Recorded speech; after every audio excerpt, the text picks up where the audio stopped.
Muito bem, meus amigos. Que bom que nós podemos retomar o nosso estudo ainda sobre a emancipação da alma. Quanta coisa boa de se conhecer nós já estudamos. Gradativamente, passo a passo, e hoje nós devemos finalizar o capítulo. E eu me lembro que na semana anterior nós estávamos na página 102 e estávamos examinando a questão do sonambulismo. Pode ser que às vezes nós repitamos um parágrafo ou outro, né? Mas esses reforços, né, de leitura e de comentários, eles são sempre interessantes para nós, porque é uma forma de nós nos situarmos de novo no panorama geral do capítulo e, eventualmente, lembrarmos alguma coisa que escapou da vez anterior. Então, a palavra sonambulismo traz para todos nós uma ideia de uma curiosidade, né? De algo que alguns poderiam pensar em um fenômeno, por exemplo, sobrenatural, porque ele não é comum, né? Ele, na verdade, acomete ou acometeu, historicamente, pessoas durante qualquer etapa das nossas vivências, mas nós que estamos encarnados agora, independentemente de onde, como, em que circunstâncias, exatamente porque somos espíritas, mas mesmo que não fôssemos, nós estaríamos ouvindo testemunhos de pessoas que viveram a experiência do sonambulismo. E eu creio que nós já brincamos um pouquinho no sentido de perguntarmos: quem aqui do grupo já teve uma vivência ou outra na sua infância? Porque o período da infância ele é muito propício a essas experiências com o sonambulismo. Mas adolescentes, jovens, já no início da vida adulta, pessoas de todas as idades, mas eles são muito mais comuns na infância e na juventude. Outra coisa que nós vimos é que o sonambulismo ele é muito comum naquelas pessoas que no decorrer do restante da vida vão se mostrar como médiums, médiums de evidência, de psicografia, de audiência, médiums de psicofonia ou de incorporação. Por que isto? Porque os dois fenômenos, um deles é um fenômeno anímico, o sonambulismo. O outro é um fenômeno psíquico também, mas mediúnico, envolvendo a ferramenta da mediunidade. Mas os dois, para existirem, requerem como que uma base comum, uma raiz comum, que é a separação momentânea, podendo durar um pouquinho mais, um pouquinho menos, da alma do encarnado em relação ao seu corpo. Então, quem vem com a tarefa, o compromisso de exercer a mediunidade sob a ótica do espiritismo, traz desde cedo essa tendência, que é uma tendência biológica, mas ela não é só biológica, ela é uma tendência espiritual, tem a ver com programação.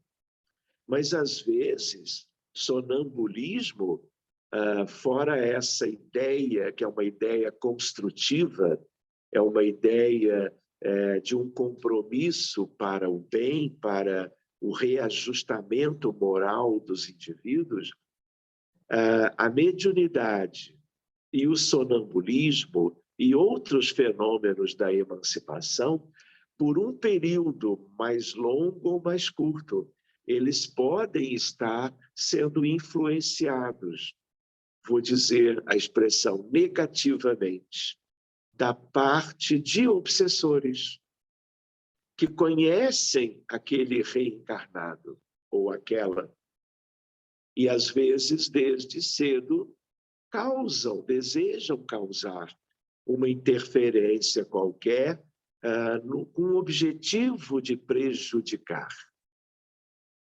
de trazer dificuldades psíquicas, emocionais e, portanto, espirituais.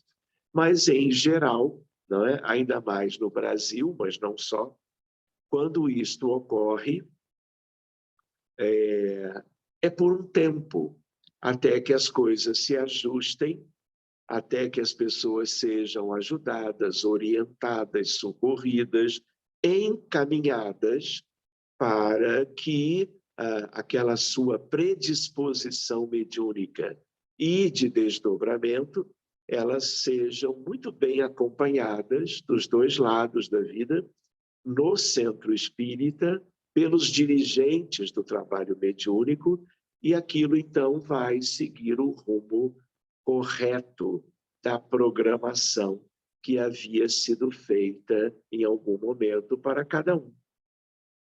Então, eu tenho certeza que alguns de vocês, não é, além do Paulo Renato, que está aqui presente, que já comentou conosco, não é, do seu sonambulismo, quando ele era mais jovem, né, e até hoje, o quanto ele tem essa facilidade. E eu tenho certeza, ou pelo menos presumo, né, que outras pessoas também, que possam ter vivido isso na infância, na juventude e assim por diante. Outra coisa curiosa, quando nós lembramos das médiuns de Kardec, todas elas eram, portanto, há mais de um século e meio atrás, mais ou menos 170 anos atrás, na França, muitas delas eram psicofônicas, de psicografia e de sonambulismo. Por quê? Porque a raiz é a mesma. E elas eram médiuns muito preparadas para uma tarefa praticamente histórica. E olha que tarefa! Serem as médiuns relacionadas ao trabalho de Allan Kardec. E ao trabalho, portanto, de todos aqueles espíritos da codificação, como Erasto, como François Arago, como São Luís e tantos outros. Enfim, eram as potencialidades delas, né? Muitas das médiuns, dos médiuns, hoje em dia, em qualquer lugar, quando estão trabalhando nessa seara mediúnica em que nós vamos atendendo casos, a prece de abertura e certos comandos, se são utilizados ou não, é um detalhe, eles promovem o desdobramento de toda a equipe.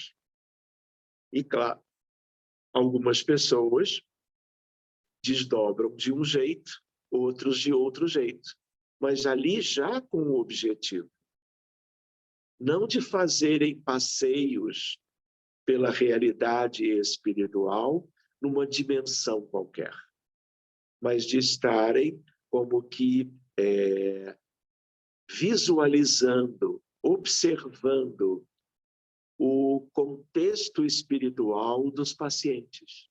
Por exemplo, existem outras questões, mas, por exemplo, é um paciente com câncer. Como é que o grupo vai ajudar? Os médiuns desdobrados é que vão poder descrever o que se passa no mundo espiritual em relação, em geral, ao pretérito daquele ou daquela que hoje está enfermo ou enferma. Então, vamos retomar aqui: sonambulismo é um estado de independência da alma, mais completo que no sonho. Estado em que as suas faculdades ficam mais desenvolvidas. A alma tem percepções de que não dispõe no sonho, que é um estado de sonambulismo imperfeito. É situação relativamente comum nos médiums psicofônicos e psicógrafos, que, em geral, apresentam algum grau de sonambulismo.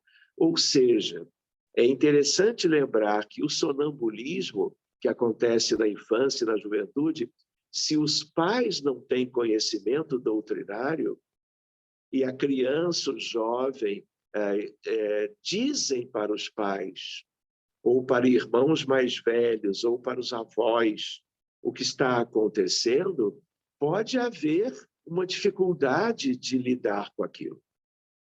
Porque não conhecendo, não é?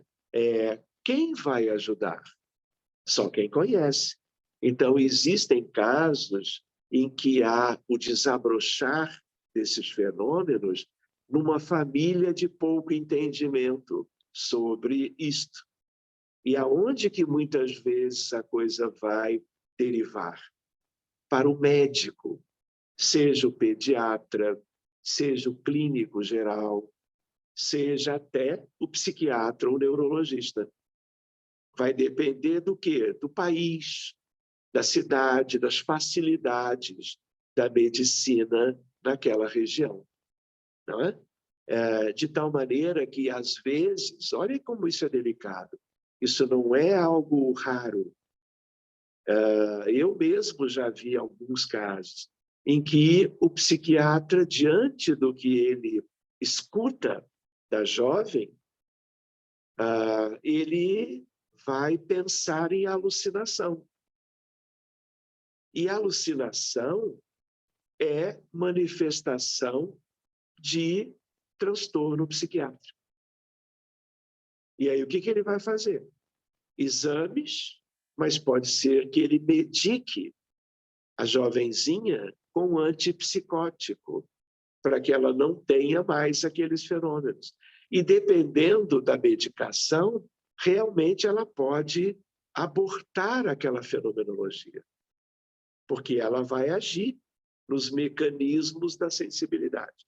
Mas é só um parênteses para que nós, então, nos situemos para que tenhamos ideia do que pode acontecer e valorizemos sempre o conhecimento, o estudo e as pessoas que possam, na casa espírita, nas conversas ou diálogos até informais, conhecendo,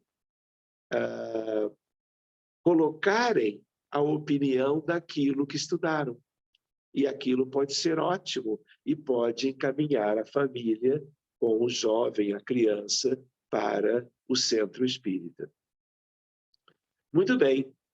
Na página seguinte, que é a página 103, no sonambulismo, a alma se transporta ao local dos acontecimentos, mas pode também presenciá-los à distância, como se estivesse vendo uma projeção, uma tela, um telão, se usa até essa expressão. Pode falar com exatidão de coisas que a rigor ignora no estado de vigília, ou até mesmo de assuntos que estão acima de sua capacidade. Isso é lindo, gente. É um fenômeno natural, é uma questão fisiológica, mas que devemos estudar. Isso pode ser uma linda ferramenta de trabalho nas mãos de uma pequena equipe voltada para pesquisas no psiquismo em favor do progresso humano. Por quê? Porque a vida do homem comum encarnado na Terra é uma vida muito limitada e nós sofremos as consequências destas limitações. Mas se nós formamos uma equipe de pesquisa no centro espírita, em que a espiritualidade maior nos dá um respaldo, a cobertura para a pesquisa séria nessa área, nós podemos fazer coisas que poderão resultar em benefícios para a ciência espírita, próprios da ciência espírita, e para a ciência de um modo geral. Pois bem, então, reparem, vê outros espíritos e pode receber instruções deles. Isso é mais comum. Mas viagens para muito longe da crosta, para deslocamentos inimagináveis, podem ser feitos dessa forma.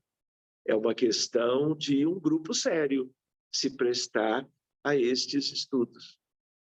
Desde que, claro, com uma finalidade elevada, para que haja benefícios reais de se utilizar essas ferramentas humanas, médiums de sonambulismo, para questões que podem ser muito válidas. Um dia podemos pensar em alguns exemplos interessantes. No âmbito da natureza da Terra, da natureza do universo, relações com astronomia, astrofísica, cosmologia, universo n-dimensional. Então, existem coisas bonitas, mas vamos buscar o que é mais simples por agora. Então, quando isto acontece, o encarnado atua como espírito emancipado, claro, fenômeno anímico, e como médium, transmitindo informações dos espíritos.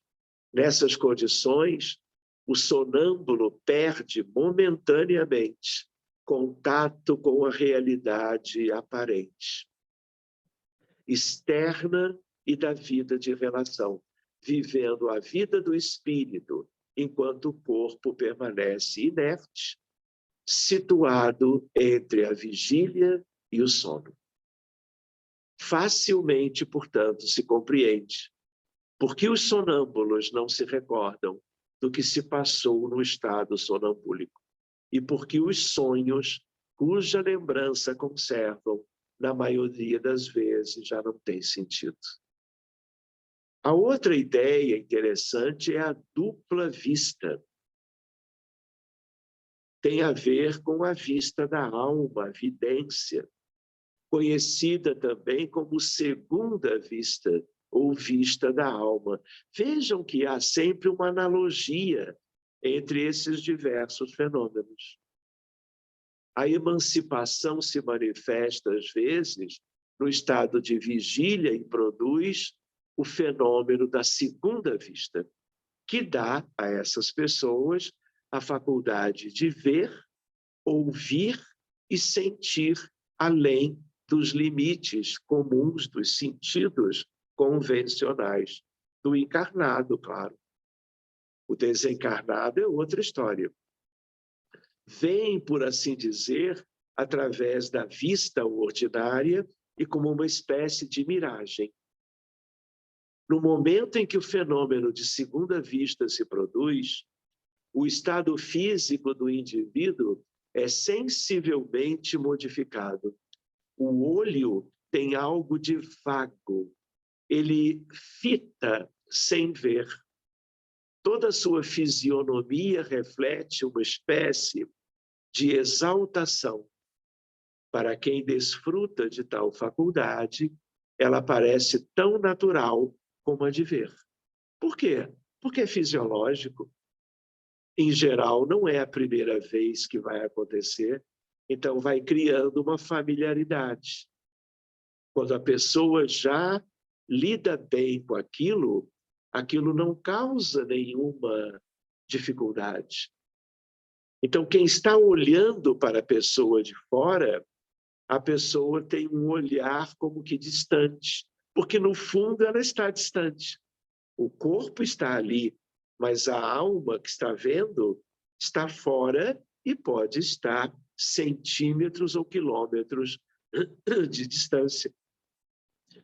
Por último, ou penúltimo, a ideia do êxtase. Já vimos algo. A ideia é um sonambulismo mais apurado. A alma do estático é ainda mais independente.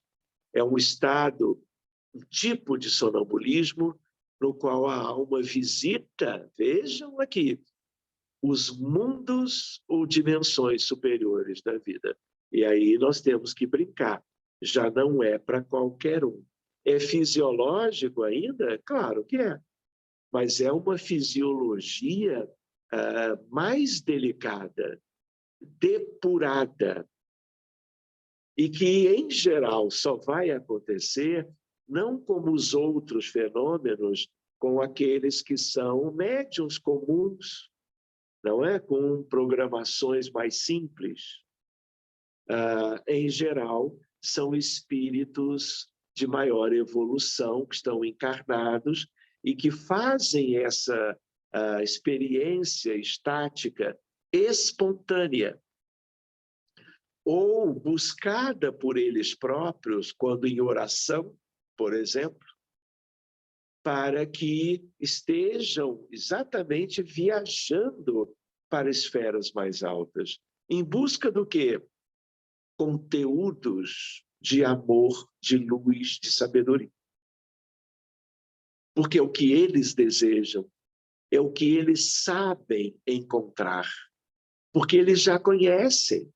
Eles podem estar encarnados e estão sempre, mas eles sabem de onde eles vêm, aonde eles podem e o que alcançar. E aí, então, nós comentamos a ideia, não é? De O Messias, de Handel, que é uma obra clássica extraordinária, e a ideia de Handel, não é? Desdobrado, passando semanas praticamente tomando água, comendo o mínimo, né? E uma vez visitando as esferas superiores para escutar de lá, né, a sonoridade dos céus, as melodias superiores, e aí ele junta aquilo tudo, porque ele era já um espírito afeito à música muito antes de nascer, não é? E ter a personalidade de Handel. Enfim, esse é um fenômeno raro. Então, nós não podemos chamar de êxtase ou de um fenômeno estático algo mais comum do dia a dia. Né? Isso é uma coisa mais exclusiva, vamos dizer assim. Um dia já não será. Porque o que está por trás disso? A evolução da humanidade, a evolução de cada um. E mesmo uma humanidade ainda de expiações e provas, nós podemos ter, não é, casos de espíritos missionários com esta condição. Vejam que interessante, nós vamos comentar sobre bicorporeidade e transfiguração. Página 103, no finalzinho. Ambas as manifestações anímicas, emancipação da alma, são definidas no Livro dos Médiuns como variedades do fenômeno das manifestações visuais. E por mais maravilhosos que possam parecer à primeira vista, facilmente se reconhecerá que não estão fora dos fenômenos naturais. Mas estes também são muito incomuns. Não vou dizer que são raros, mas é algo parecido com isto. Pois bem, então vejam só, na bicorporeidade, o encarnado desliga-se parcialmente do seu corpo físico. E enquanto o corpo físico está adormecido em um local ou numa atividade muito primária, não é? O espírito se desloca no espaço e vai se tornar visível numa outra localidade. Ele, então, é visto e ele se dá conta do que está acontecendo naquela realidade. Às vezes, muito distante de onde está o seu corpo. A visibilidade pode ser rápida e fugaz, ou nítida e prolongada. Esse tipo de emancipação é muito comum quando se aproxima a hora da desencarnação, mas não só. O espírito sente necessidade de ir ao encontro de entes queridos para despedir-se, por exemplo. Querem ver uma curiosidade? Durante muitos anos, décadas, eu trabalhei como médico em serviços de terapia intensiva. E aí o que acontece? Não foram nenhuma nem duas vezes que, seja na minha atividade, durante a minha estada avaliando os pacientes, ou de colegas de plantões diferentes, né? Ou para as enfermeiras ou enfermeiros do trabalho da terapia intensiva, havia uma espécie de um delírio. Então, na medicina, que não conhece esses detalhes que nós estamos estudando agora, pelo menos desse modo, né? Havia uma ideia de que o paciente do leito 4, do leito 9, estaria descrevendo coisas do mundo espiritual. Então, para os doutores, era como que um fenômeno de delírio, de tal maneira que, dependendo da narrativa, eles eram medicados.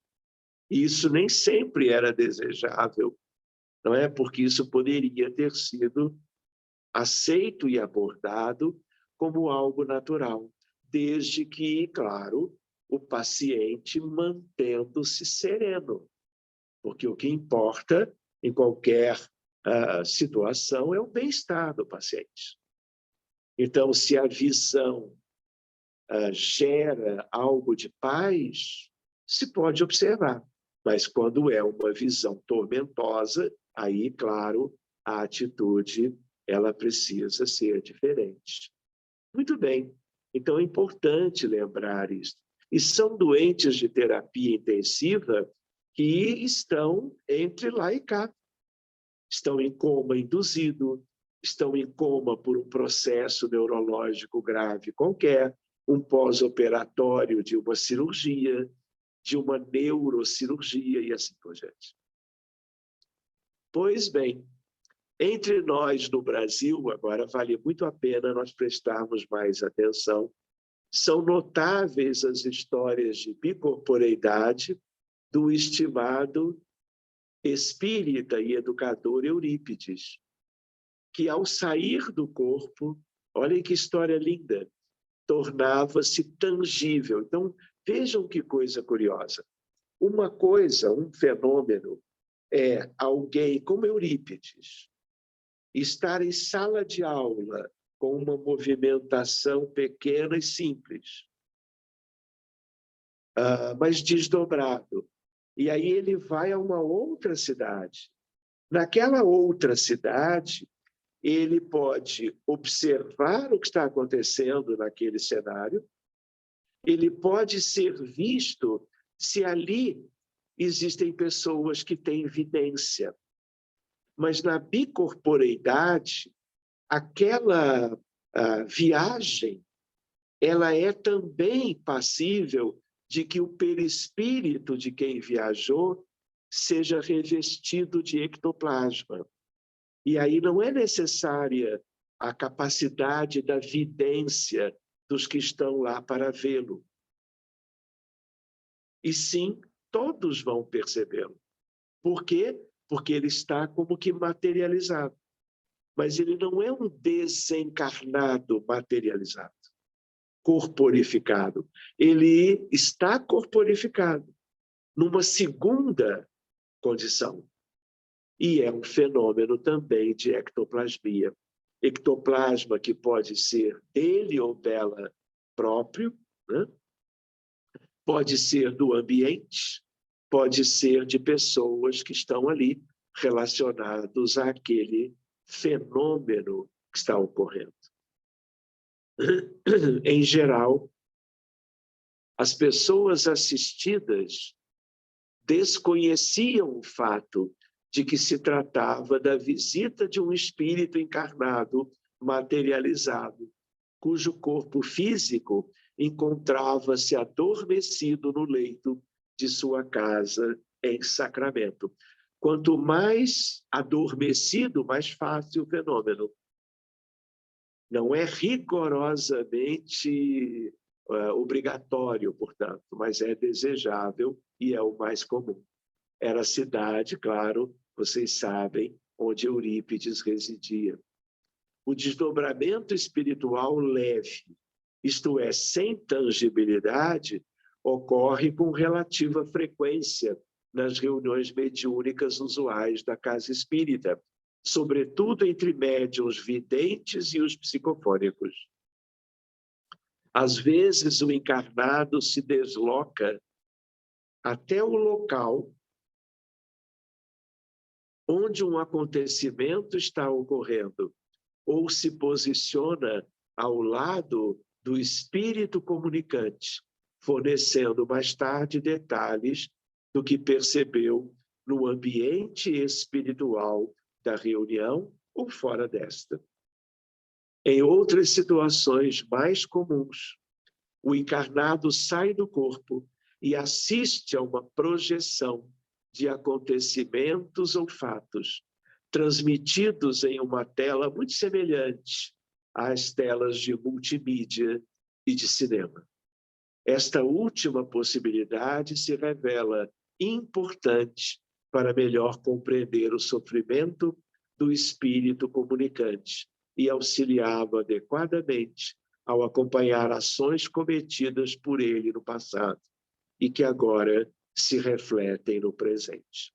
De um certo modo, isto é um privilégio que durante o sono físico de alguém doente, durante o tratamento mediúnico para aquela pessoa, a espiritualidade o desdobre e o leve a se dar conta das suas dificuldades antigas e do porquê do seu sofrimento, do seu adoecimento, até para que ele tenha uma aceitação maior, para que ele se conheça melhor, para que ele possa, em se conhecendo capaz de ter feito isto ou aquilo, ele trate de, no tempo que lhe resta da vida atual, em busca de uma recuperação e de uma condição terapêutica favorável, ele buscar o essencial.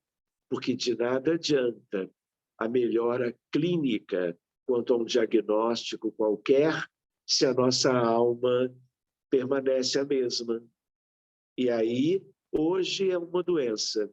Se eu não mudar a minha condição, a minha maneira de ser, de agir, de sentir e de fazer, amanhã o meu novo corpo, ou o mesmo de agora, vai padecer de algo semelhante.